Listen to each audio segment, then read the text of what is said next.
आपने बारिश के मौसम में विशेष रूप से रात में जल स्रोतों जैसे पोखरों या तालाबों के पास मेंढकों को टर्राते हुए अवश्य सुना होगा, जिसकी ध्वनि कुछ इस प्रकार होती है।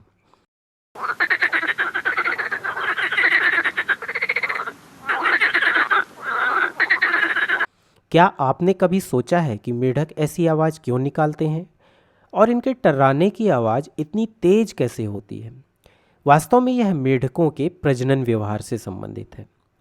मेंढकों के प्रजनन की ऋतु के दौरान, जो कि अधिकांश प्रजातियों में बारिश के मौसम में होता है, नर मेंढक टर्र टर्र की तेज आवाज़ करते हैं ताकि वे प्रजनन के लिए मादा मेंढकों को आकर्षित कर सकें।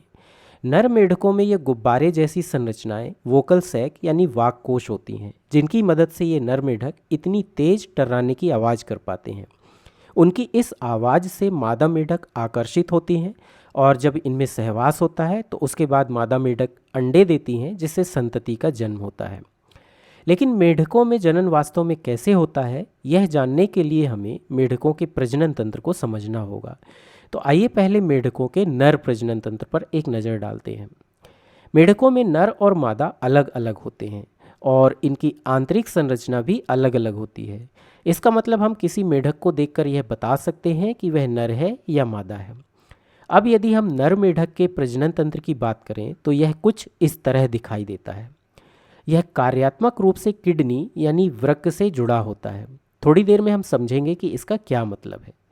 तो नर मेंढक के प्रजनन तंत्र में एक जोड़ी वृषण होते हैं जो वृक्क के शीर्ष पर स्थित लगभग गोलाकार पीले रंग के अंग होते हैं। इन वृषणों में शुक्र जनन नलिकाएं होती हैं जिनमें शुक्राणु बनते हैं। वृषण से ये शुक्राणु शुक्र वाहिकाओं नामक इन नलिकाओं में प्रवेश करते हैं। मेंढकों की कई प्रजातियों में लगभग 10 से 12 शुक्र वाहिकाएं होती हैं। शुक्र वाहिकाओं से शुक्राणु बिडर्स कैनाल में जाते हैं जो वृक्क के भीतर मौजूद नलिकाएं होती हैं। इसके बाद बिडर्स कैनाल से ये शुक्राणु मूत्र वाहिनी में प्रवेश करते हैं। यह शरीर का वह भाग होता है जहां वृषण और वृक्क के बीच कार्यात्मक संबंध होता है। वृक्क मूत्र का उत्पादन करते हैं जो अपशिष्ट पदार्थ होता है। वृक्क में बनने वाले इस मूत्र को भी मूत्र वाहिनियों के माध्यम से परिवहित किया जाता है। इसका मतलब यह है कि मूत्र वाहिनियाँ वृक्क में बनने वाले मूत्र और वृषण में बनने वाले शुक्राणुओं, इन दोनों के लिए एक सामान्य मार्ग के रूप में कार्य करती हैं। यही कारण है कि मूत्र वाहिनियों को मूत्र जनन पथ भी कहा जाता है। मूत्र वाहिनियों से शुक्राणु क्लोएका यानी आविष्कर तक पहुँचते हैं। यह आविष्कर द्वार मूत्राशय में जमा होने वाले मूत्र, मलाशय में जमा होने वाले मल और शुक्राणुओं के लिए एक सामान्य निकास द्वार के रूप में कार्य करता है। लेकिन ध्यान रखें कि शुक्राणु और मूत्र कभी भी एक ही समय में यानी एक साथ निष्कासित नहीं होते हैं। शुक्राणु केवल सहवास के दौरान आविष्कर द्वार से बाहर आते हैं। मेंढकों में वृक्क के ऊपर ये वसा युक्त संरचनाएं भी होती हैं जिन्हें वसा शरीर कहा जाता है। उंगली के समान उभरी हुई ये संरचनाएं वसा संग्रहित करती हैं। यह वसा प्रतिकूल परिस्थितियों के दौरान काम आती है, जैसे उस समय जब मेंढक शीत निष्क्रियता या ग्रीष्म निष्क्रियता की अवस्था में जाते हैं। इसके अलावा ये वसा शरीर शुक्राणुओं के निर्माण के लिए आवश्यक हार्मोन के उत्पादन में भी महत्वपूर्ण भूमिका निभाते हैं। तो यह था मेंढकों का नर जनन तंत्र। चलिए अब मेंढकों के मादा जनन तंत्र पर एक नज़र डालते हैं। मेंढकों का मादा जनन तंत्र कुछ इस तरह दिखाई देता है। मादा मेंढकों में अंडाशय और वृक्क कार्यात्मक रूप से जुड़े नहीं होते हैं। ऐसा क्यों है, यह आपको थोड़ी ही देर में पता चल जाएगा। तो मादा मेंढकों में वृक्क के पास ही एक जोड़ी अंडाशय होते हैं जो मादा युग्मकों यानी अंडाणुओं का उत्पादन करते हैं। इसके बाद अंडाशय से निकलने वाले ये अंडाणु डिंब वाहिनियों में चले जाते हैं। मेंढकों में एक जोड़ी डिंब वाहिनियाँ होती हैं। ये घुमावदार नलिकाएं जो आप यहाँ देख रहे हैं, ये डिंब वाहिनियाँ हैं जो अंडाशय से निकलने वाले अंडाणुओं को ग्रहण करती हैं।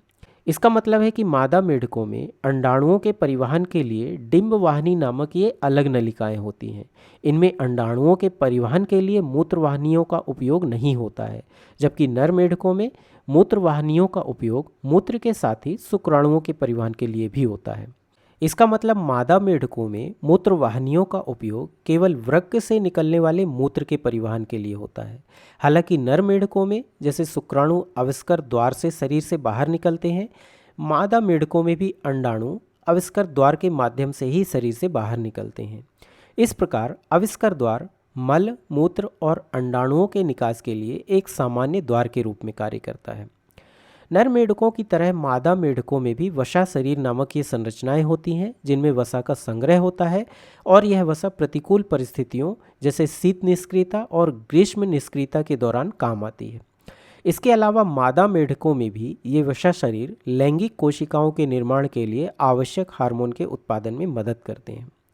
अब चूंकि हमने नर और मादा मेढकों के प्रजनन तंत्र के बारे में समझ लिया है, इसलिए चलिए अब मेढकों के प्रजनन व्यवहार पर भी एक नज़र डालते हैं। तो अब आप जानते हैं कि प्रजनन की अवधि के दौरान नर मेढक मादा मेढकों को अपनी ओर आकर्षित करने के लिए टर्र टर की आवाज़ करते हैं। इस आवाज़ से आकर्षित होकर जब कोई मादा मेढक नर मेढक के पास पहुंचती है, तब नर मेढक उस मादा मेढक के ऊपर बैठ जाता है। इसके बाद मादा मेढक पानी में अंडाणु मुक्त करती है और नर मेढक उन अंडाणुओं के पास शुक्राणु मुक्त करता है। एक मादा मेढक एक बार में लगभग 3000 से 4000 अंडाणु देने में सक्षम होती है, जबकि एक नर मेढक द्वारा एक बार में लाखों शुक्राणु उत्सर्जित हो सकते हैं। पानी में मादा मेढक द्वारा छोड़े गए अंडे कुछ इस तरह दिखाई देते हैं। ये एक जेली से ढके रहते हैं जो इन्हें सूखने और शिकारियों द्वारा खाए जाने से भी बचाती है। अब नर मेढकों द्वारा छोड़े गए शुक्राणु पानी में तैरकर अंडाणुओं तक पहुंचते हैं और उन्हें पानी में ही निषेचित करते हैं। इसका मतलब कई उभयचर प्रजातियों जैसे मेढकों में निषेचन शरीर के बाहर होता है, जिसे बाह्य निषेचन कहा जाता है। निषेचन के बाद युग्मनज बनता है जो विकसित होकर लार्वा यानी टैडपोल में बदल जाता है और फिर यही टैडपोल वृद्धि करके वयस्क मेढक बन जाते हैं।